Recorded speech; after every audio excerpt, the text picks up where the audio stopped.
What's up, people? Today's episode, I'm gonna be teaching you guys, not really teaching you, but showing you guys how I mount these new EBBCO carbon fiber shock guards. So they just go on the shock, something like that. They protect your shock shafts, springs, and all that from rocks and flying debris you find on the race course. So you get included with your shock guards, you get the mount. So the mount, I can show you how that fits in there. So it goes just like that, and then it goes on the spring carrier real tight like that.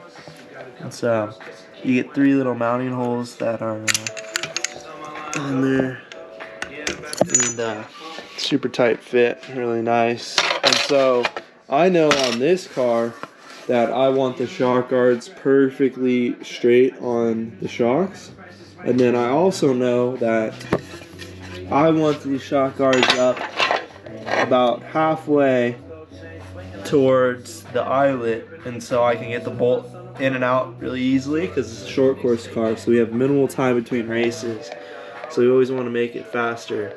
If I had a desert car that we really wanted to protect the bolt, might even want to cheat it down a little bit depending on how it's mounted on the arm, whatever.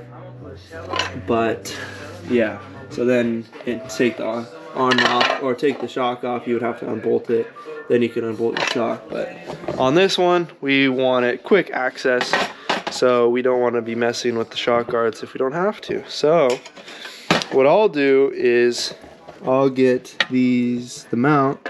So I know I want it perfectly centered and as tight as possible up the shock. And so I will mark it about there. So I know this tab, I don't want the tab sticking out over there or up here. So I want it as far as possible. So I'll mark it, but to mark it, it's kind of hard because you know you want that. The bolt hole, but you can't get like a silver Sharpie or anything in there. So what I'll do is I'll use a pick and just kind of scratch it a little bit. Still doesn't really scratch very good because this carbon's pretty hard, but you can kind of see like right there, there's a scratch for the other 2 holes. Then I'll drill it with just a standard drill bit.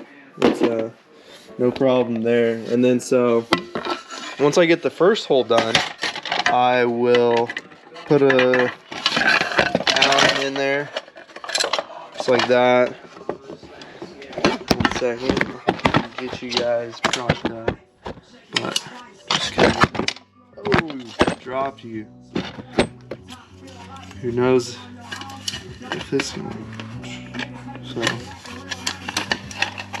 it's slippery, but so I'll get the 1 Allen in, and then so now I have the 1 Allen to center it onto where the bolt holes are, and then I'll go back, use the pick, kind of scratch it, then I'll know.